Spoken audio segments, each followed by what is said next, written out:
Joining us live now is Tom Tinlin, the former Mass Highway Administrator and now Associate Principal at Howard Stein Hudson. Tom, thank you so much for joining us this morning. We want to ask you, you of course have a lot of experience when it comes to complex transportation projects. T officials have given themselves a 30-day deadline to do what they call 5 years worth of weekend shutdowns. Sounds like a lot of work. At what point will they know if they're on track to finish on time? Well, I think, first of all, good morning and thanks for having me. I think that they're going to know pretty early on in this process on what they can accomplish. And frankly, that work would have done before they committed to a 30-day shutdown. I think when you see the tunnel inspection reports, you see all the other issues that they're trying to address in this time, to be able to put a succinct timeline to that, I think is the way to go. You know, we have a start date and we have an end date. So I'm sure the T is very confident in their ability to get the work done. You have unique insight. People will remember you from snowstorms and also from putting in the digital toll systems on the Mass Pike. We've been hearing there's the potential for traffic nightmares. And while the shutdown's unprecedented, we did make it through the Big Dig. So how does this compare? Well, Rondella, I think in a couple of ways, right? I think that, first of all, I think the media, I think Mayor Wu, I think Governor Baker have done a really good job of giving the public the information they need to make an informed decision. So if you take the Orange Line every day and you say, you know what, I'm going to hop in my car for these next 30 days. And really, when you do the numbers, it's really about 20 days of, Monday through Fridays, when obviously volumes both on the MBTA and our roads are greater. So if we can get people to do the right thing every day and say, you know what, if the pandemic has taught us anything, it is that I can use a virtual format to be productive and work. So I'm going to stay home or work from the Cape or work from someplace else. I think we're going to be okay.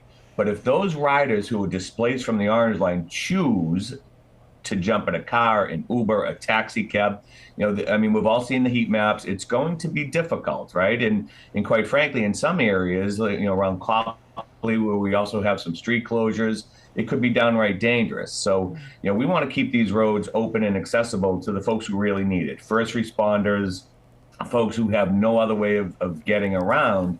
But I think if we can suck this up for the next 20 work days, 30 days total, I think we're going to be okay. When you look at the tunnel ceiling collapse, for those of us who've been around for a little bit, back on July 10th of 2006, we shut the interstate system down in Boston overnight.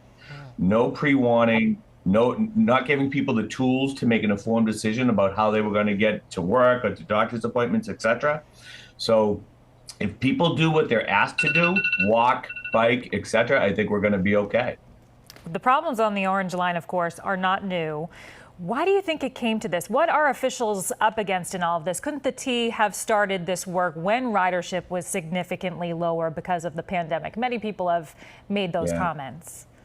Yeah, of course. And, first of all, there's never a good time to take something like this out of service. I think that, as the MBTA has said, with the FTA, Federal Transit Report, of really saying you need to address these issues now, I think that really kind of took the scheduling that the T would have liked out of the equation. Nobody enters into these decisions lightly. I can tell you that as a guy who's made them throughout a 30-year career. But when you have to roll up your sleeves and get the job done, I think what you're seeing now is the regional partnership between the state and the city. And you're seeing that in the region, right? This is not just a Boston issue. Folks, as you say, folks are coming from all over that usually take the Orange Line. But, Mondays and Fridays tend to be light. You guys know that from your own traffic reporting, right? So it's funny that people, they can all work virtually and remotely on Mondays and Fridays. So I think if they do the same thing on Tuesday, Wednesday, Thursday, and pay attention, right? Usually what you see is people say, well, how bad can it be? I'm going to take my car today. That is the last thing that people need right now. People need to make an informed decision, the smart decision, use the tools that have become so prevalent to us over the, over the last 2.5, 3 years of the pandemic. If you can at all do it, stay home. Let the students get to school. Let people who need to be there be there. And if you can work from home, by all means, you should do that. And I do think employers, large and small, are trying to support that. I think the city and the state have done a good job of making people aware of alternatives and trying to make the price points available as well.